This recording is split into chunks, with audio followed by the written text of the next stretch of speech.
Now, let's see if I can stop that video. There you go. Here I am. It's practicing photography. Thank you for joining. This is going to be a very quick meeting.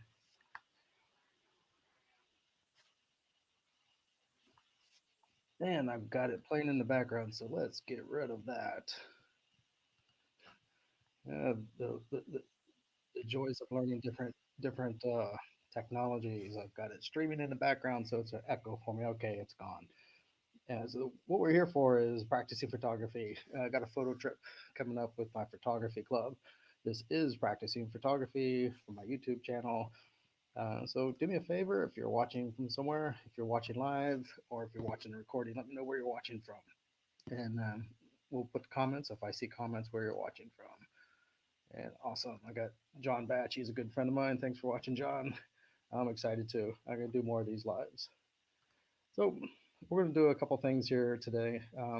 I got a photography club that we meet once a month, and we've just changed up our pattern. And we're going to meet every other month in the office where we can share pictures and stories, and then we're going to go on a photo trip. And we got one coming up this weekend. It's actually Monday night. But anyway, this photo trip is going to be going through a wooded area. There's a pond there, so that's what we're going to check out. So if you want to see more of my stuff, you can find me in practicing photography on YouTube, which you've already found me if you're watching this possibly. You may have clicked the link on Facebook or LinkedIn, but most of my stuff will be on YouTube. And I'm going to go through a handful of things. All right, so this is going to be about 15 minutes. I could probably talk for a couple hours on this, but I don't want to make a video that long. A lot of these YouTube lives are an hour long. I'm going to try 15-minute sessions to try to keep them nice and short, nice and sweet. So let's talk about where you can find some information. So my website is photomentum.com. I named that before I named practicing photography, and I've got that connected. So I'm probably not going to change that name, but let's go there real quick, and we are going to check that out. We'll look at those slides in just a minute. I don't want to see that yet. Let me switch to present.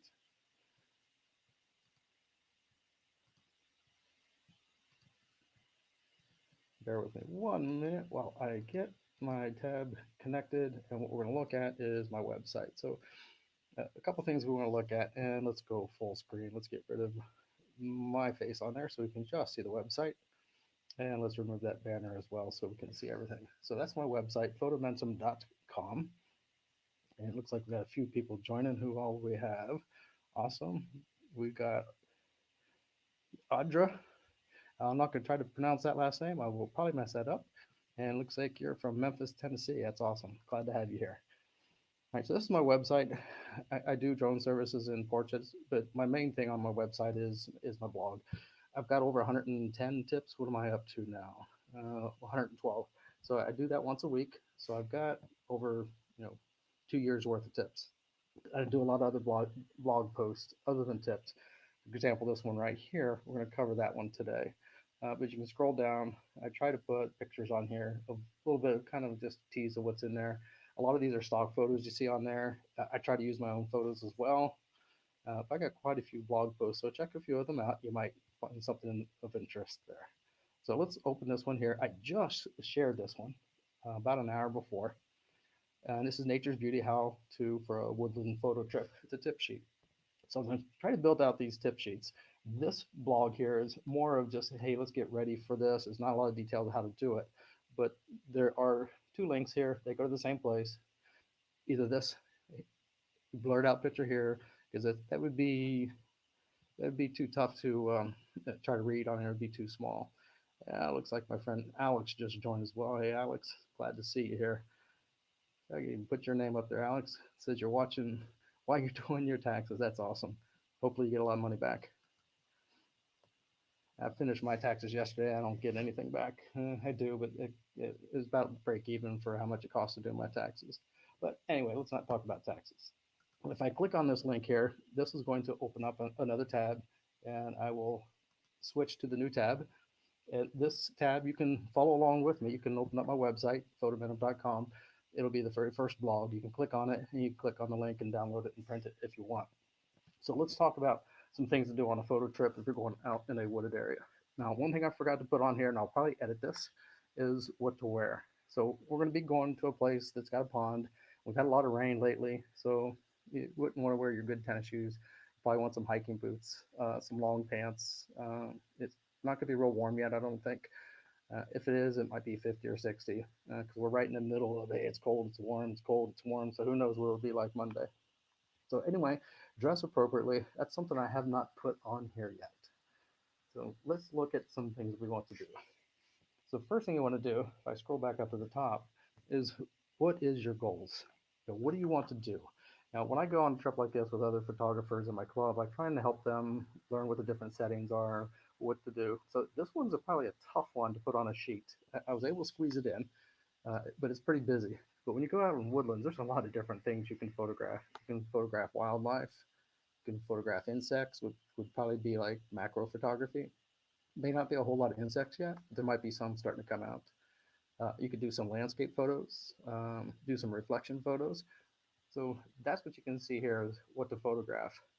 So you can photograph quite a wide variety, but the problem that we're going to run into in this short 15 minutes, I'll have to watch my time, I'm already 6 minutes in, is there's not really one good set of settings to tell you to use for your camera. So we'll try to see what we can come up with. But let's see if I can zoom this in a little bit so you can see it better. There it is. That's much better. We can look for leading lines. If you've done any photography, there's a couple techniques to use. Now, wooded area might be a little bit more difficult to find leading lines. So some things you can use for leading lines possibly might be a path. If you find a path that goes and curves around, set up so that path leads you into a subject. Look for shadows. We're going to be going close to sunset, so there'll be a lot of long shadows if the sun happens to be out. Look for textures. Trees have a lot of textures. You can get a close up of a tree and just get the bark and get some pretty awesome texture photos. Practice rule of thirds. If you're not familiar with the rule of thirds, it's a simple tic-tac-toe grid on your camera or on your screen. And if it's not on, there's usually a feature to turn it on so you can see it. But if not, just imagine there's a tic-tac-toe grid and you want to have the main subject on one of the tic-tac-toe lines, and preferably in one of the corners of those tic-tac-toe where they cross. So reflections, like I said, and one thing I like to do from time to time is tell a story in my photo. When you take a photo and you hand it to someone, you want them to look at it and say, "Oh, I can get an idea what's going on." So some things to tell a story at this time of year. It's springtime. You might get some things that are starting to bloom or getting ready to pop. So it could be a sign of life. All right, so let's talk about some camera settings. There are all kinds of skills to learn here. So I've got a generic one right here. This is just to get you started. So I have on here an ISO of 100. If you're not familiar with it, there is an exposure triangle. ISO is one of them, aperture is another, and shutter speed is the third one. So what you want to do, if you want any type of texture or very good color quality, you want to stay with a low ISO. So I put ISO 100, and it might vary depending on what you need to do. So I got two lines here on shutter speed. One of them says if you want to freeze the motion, you want a fast shutter speed, and a slow shutter speed if you want to show some motion. If it's windy, you might want a faster shutter speed because of the branches. If there's any leaves on there or blades of grass that you're taking photos of, they're going to move a lot and they'll be blurry. So you want a faster shutter speed. And then aperture, there's two settings I have on here, either a low or a high aperture setting. A high aperture means you can have more depth of field. High aperture, I mean like f11, f16, such as that. That will give you more depth of field. And depth of field is just how wide it is that you're going to be able to see your subject in front and behind, how much is going to be in focus. A low depth of field, you may see portraits where the nose is in focus, but the ear's out. That's a low depth of field. So that's just a generic setting. So in this section here, preparation, that might be a good place where it looks like I got a little space I can sneak in the wear hiking boots when you come. But when you're going to go out in the woods, we may not need bug spray yet because the bugs aren't really out in force yet. We're only going to be there for an hour or two, so you probably don't need snacks, but maybe a bottle of water. Wipes or napkins in case you get mud or something on your camera or on your hands. It's good to have it. And a first aid kit is always good to have, especially if you are out in the woods. You don't want to have a cut. You want to be able to take care of it. All right, let's talk about some more specific settings. So let's talk about birds and wildlife. I've got quite a few bird photos I've taken, and let me show you a few photos real quick if I can switch to the screen just for a minute. And I'll show you a couple photos that I have taken. Take me just 1 minute to find the right window. And this was the thumbnail that I created for this video. And what we'll do is I'll go through a couple of these. This was, you can tell, was close to winter time. There was nothing on the branches. This is a Cooper's hawk. This happens to be right next to my house at my driveway. Uh, Very good chance to see some type of hawk, some type of, might even see eagles. We have eagles close by. Here's a bluebird. Bluebirds are really active right now. I'm starting to see them come around my house. I have two bluebird houses, and they're frequenting. So there's a excellent little garden center right next door to where we're going. So those going on the photo trip may catch a bluebird or two. This is a juvenile eagle. It was flying away from me in our town. This is a big area called Oxbow. You can get some really cool landscapes. Now, this was obviously not in the wintertime. You can see the green trees. We're not going to have that luxury today. This is the same place. It was a foggy morning, and I kind of like the fog. I got another one of that. That's up closer. That's pretty cool. I love the fog. Another bluebird. And let's stop the photo search for a few minutes. And what we'll do is go to my web page. Share my screen again. Find my web page and find the PDF. And there it is. All right, so we're going back to full screen on this, and I've got about 3 or 4 minutes left to finish this. So let's see how we can do this. It probably won't go back to more pictures, so we can finish this up. But if you do birds or wildlife, what you want to look at is your shutter speed. You want to be a fast shutter speed. I put shutter or manual, and I didn't put this in the notes, but the one I put first is the one I would prefer you to try. A manual mode is a little bit harder, but we can do shutter priority. And for animals and birds, you want, especially birds, 1/1000 or faster. Animals like a fox or a deer, you could probably get away with 1/500, but let's shoot for 1/1000. Sacrifice your ISO first and then your aperture. And what I'm saying there is if you adjust your aperture to get your exposure to get that fast shutter speed and you go with a low aperture such as like 2.8, that 2.8 might not be good enough because you'll get the front of the fox in focus, but the backside will be out of focus. So sacrifice your ISO. There's software today that will get rid of the noise that people say is bad on higher ISOs, but this instruction I'm telling you, sacrifice that ISO to get a decent aperture setting and a fast shutter speed. So as I say here, try to stay above 2.8. I would even try 5.6 or higher, but that 2.8 would be my bare minimum. Try a tripod, but that takes a lot of practice. I've tried it a couple times and I failed miserably until I started practicing it. And if you have a gimbal, that's getting a little bit advanced. So I doubt many will bring that. I'll bring my tripod. I won't be bringing my gimbal. Macro photography. This is close-up settings. This you'll probably want to use manual, so that's the preference here. But if you're not comfortable with manual, then go ahead and use aperture priority. You'll definitely want a tripod. A lot of macro photography is close to the ground. It's in shadows, not a lot of light, so you're going to need a slow shutter speed. Again, keep your ISO down low if possible.